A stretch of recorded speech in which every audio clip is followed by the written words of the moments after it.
Hello and welcome to the Addicts Anonymous podcast. I'm your host, Jim R. Today's episode 199. And today we're doing things a little bit differently. I'm on my own today. Typically, anyone that listens know we usually interview someone about their life of addiction and their recovery. Today, we're going to be doing things differently, as I mentioned. So, what we're going to be discussing are the four pillars of Addicts Anonymous. It's the foundation upon which our 10-step program is built. So it's very important. I believe if you can handle these areas of your life and take the necessary steps to, make sure you have everything put in place as far as the four pillars go, I think that's how you get sober. And I think that's how you stay sober. So let's go over what they are. They are self-love, discipline, hard work, and community. Those are the four pillars of our program. And I believe them to be extremely important. And each one, you'll see as I'm talking later on, that they all work together. You need one to do the other. You need the other to do that one. They work back and forth. I'll show you what I mean in a little bit. But let's start with the first one, self-love. So why is self-love so important? Reason it's so important is because you're not going to do anything about anything unless you love yourself. Unless you care about yourself, why would a person want to get better? They don't care about themselves. There's no reason to get better. You know what I mean? So without self-love, you're not going to want to get better. Once people learn to love themselves, that's when they start looking at their lives and saying, well, this part of my life could be better if I did this. And that's when they start doing things. Is once they have that self-love, is when they get some type of motivation. Because even if you're not a sober person, and even if you're using, or if you're a person that doesn't have addiction issues, you still need to love yourself. It's just part of life. I believe that the four pillars I have can apply to someone whether they have addiction issues or not. But you need to love yourself in life. That's only when things get good. That's when things usually open up as far as new doors and new routes that you can take in your life and, your journey of sobriety. You really need to love yourself. It's extremely important. So as far as self-love goes, me personally, I had issues with it. I would literally tell myself out of nowhere, go kill yourself. You're useless. Nobody cares about you. Nobody loves you. And a lot of it was nonsense because I would have to stop myself and say, it's not true. Or actually, I used to not do that. I apologize. I used to not do that. That's what I meant. But now I have to stop myself. I'm nowhere close to being perfect, but I am so much better than I was because I consciously now catch myself. So if that thought goes in my head, real quick, I go, whoa, that's not true. You're worth something. You're a good dude. I give myself reasons that I'm a good dude. Don't fill your brain like you're an ego, but give yourself credit where credit is due and show yourself that you're worth it to yourself. You need to love yourself. You need to be able to say good things about yourself. I used to not be able to say anything good about me. I didn't have anything to say, I felt, because I just felt that I was useless, even though I have plenty of things to say to people. But I said, I felt like I had nothing to say at that point because I didn't really love myself, is what it came down to. Um, so self-love is extremely important. Like I said, for me, it's an uphill battle. I still face it every day, but I think it's something that we all need, and it's part of the four pillars, which is, it's a big part of the four pillars, I should say. So let's move on to the next one. The next one is discipline. So discipline is also terribly important. You need to, once again, they tied in together. You need to love yourself and have self-love in order to want to get discipline. Because if you don't have discipline in your life and you don't love yourself, once again, there's no reason to want to change it and get more discipline in your life, quote unquote discipline. So, so, so you need to make sure that you have discipline in your life. It is extremely important. Um, just talking about myself once again, it is something I did not have. The only thing I was disciplined about was making sure that I made it to the liquor store at 9 a.m. Or, if I wanted to be a rebel and drink a little later, I would get there by 10.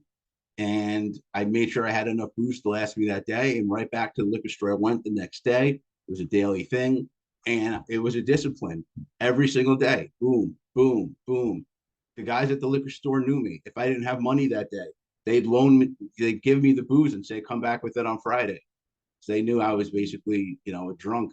I guess they felt bad for me. And I don't know, couldn't tell you, but that's a true story. But as far as discipline, you need to love yourself and want to order get. I mean, in order to get self love, you need to get discipline. And in order to love yourself, you need discipline. In order to be disciplined, you need self love. They go back and forth. Discipline could be things like taking care of yourself, just making sure that you get up and make your bed, brush your teeth, take a shower, go to work, be on time, try your hardest. You know what I mean? So these are all part of being disciplined and doing these things in your life as you start to have structure in your life. Just keep in mind, to me, structure has very much to do with discipline. So once you start having structure in your life, which goes hand in hand with having some more discipline in your life, you'll see how much easier life gets. It sounds like you're going to be working so much harder, which you will in the beginning. But what that hard work does is when it pays off, it makes your life easier. It makes it easy because you get up the same time every day, you make your bed, you go to work from a 9 to 5 job or whatever your hours are. It doesn't matter. You have a full-time job, you're paying your bills. These are all part of being disciplined. You need discipline in order to do all these things. So self-love, you need discipline in order to do that. In order to love yourself, you need discipline. And then to be disciplined, you need to have, self-love. So they go back and forth. Just to mention that one more time. Now, moving forward, we're talking about hard work. That's the next pillar. Hard work is extremely important. This once again ties into self-love and discipline, because in order to have discipline, you need to be extremely hard on yourself and work really hard on it. And in order to love yourself, you need to work extremely hard at that as well. So it has to do with the other parts of the pillars, as well as everything in your life. You have to work hard at it. Nothing in life worth having is easy. It's something you need to work at every single day and every single night of your life if you are an addict in recovery. It's something that it doesn't just go away one day. There's no cure right now. It's something that you're going to be doing the rest of your life. And you need discipline. You need to love yourself, and you need to work hard at those things. So how do we work hard at loving ourselves? That would be a question. Working hard to love yourself, I believe we can do things like self-affirmations and things of that nature. I believe I mentioned that earlier. So there's a number of things we can do to love ourselves. So hard work is extremely important, just like any of the other 4 pillars. So moving forward, the next part of the pillars is community. I think anybody that knows recovery knows that this is a huge part of it. It is about having the right people around you. You need to have like-minded individuals. And if they're not, they don't have to be in recovery. I don't mean that. Like-minded could kind of mean like you go with the flow and you're a cool dude. And by being a cool dude, not to drink around your friend. You know what I mean? So you don't have to be just only with people in recovery. You can talk to quote unquote normal people. That's okay. Don't be scared of them. But you need to build the right community around you. You need to build people around you that will be there for you, that will not jeopardize your sobriety. Because some people like, I'm ready to drink. I apologize. I'm ready for people to drink around me. I shouldn't say I'm ready to drink. I'm ready for people to drink around me. And that's okay. So I tell other people, you can drink. It's okay. Don't feel bad, because sometimes people might feel bad around me and they kind of like, oh, and you could tell they want to drink. It's like, dude, just go get it from the fridge. It's completely okay. Some people aren't ready for that. So you need to have the right people around you at the right time. You need to have people that are obviously going to be understanding, and they're not going to continually do things that might make you relapse. Because just seeing someone crack a beer could bring back a memory, and that memory makes something else click in your head. And later on the night, you want to drink. That's how it happens. It happens that fast, like in the blink of an eye. Sometimes you don't even see it coming. So that's something that you need to make sure you have, is the right community. So as far as how we do that, I mentioned before, go to meetings. Like-minded individuals, you're going to the place you're going to find them is in meetings or at other recovery related events.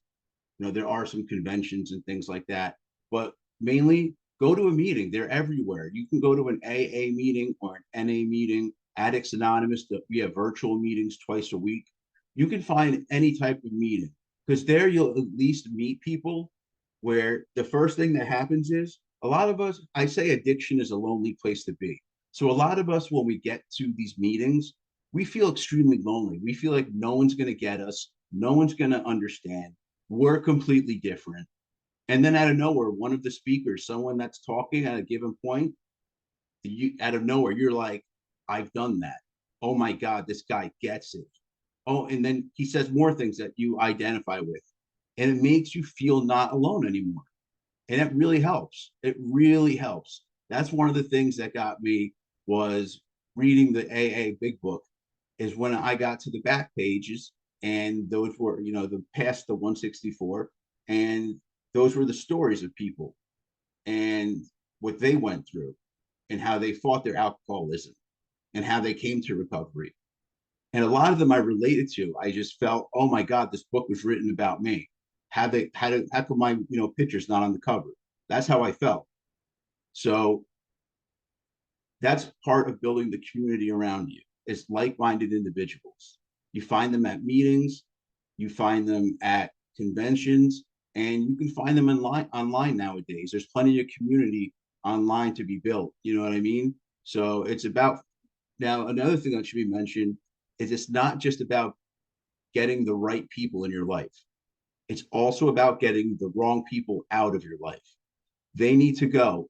People that jeopardize your sobriety, they need to go. Even if it's a friend, you need to either give them some type of ultimatum saying, either you're not going to drink or use drugs around me, do it in your own personal time when I'm not around, but not around me, or then you can't hang out anymore if they can't promise not to do that.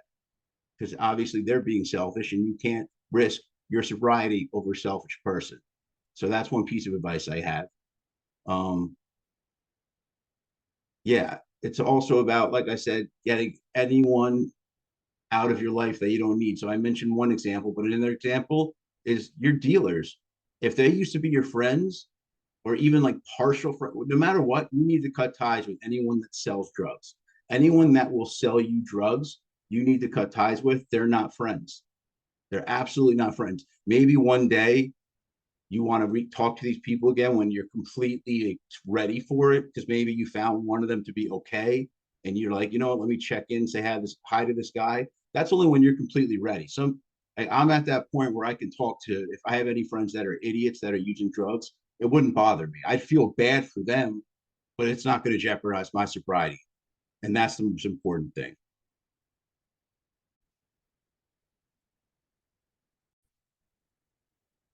So once you do get the wrong people out of your life, you get the right people in your life, I think that's when the doors start opening because you have supportive people who get where you're coming from. They can help you when you're having an issue. The first thing that happens at these meetings, and a lot of you listening may never have been to a meeting, is people give you their phone numbers. So you go walk out of a meeting with like 10 phone numbers because like almost everybody that's been sober for a bit, they put their name on the phone number list. And then also in most meetings, they'll ask if anyone's willing to be a temporary sponsor. So you can find yourself a temporary sponsor until you find yourself a permanent one. So there's a lot of things that happen at meetings. That's why I suggest them. Also for Addicts Anonymous, we have a virtual sponsorship program. Reason we do that is a lot of people don't have access to a sponsor. I've heard of people who live in a place where the closest meeting is 3 hours away from them. And obviously that's a 6 hour round trip and it's just not happening on their busy schedule when they have kids. So for people like that, we hook them up with a virtual sponsor, which is someone that can hook up with them over the internet. They can do Zoom calls, check in with each other just as much as any time another sponsor would do it. So there's a lot of benefits to that as well.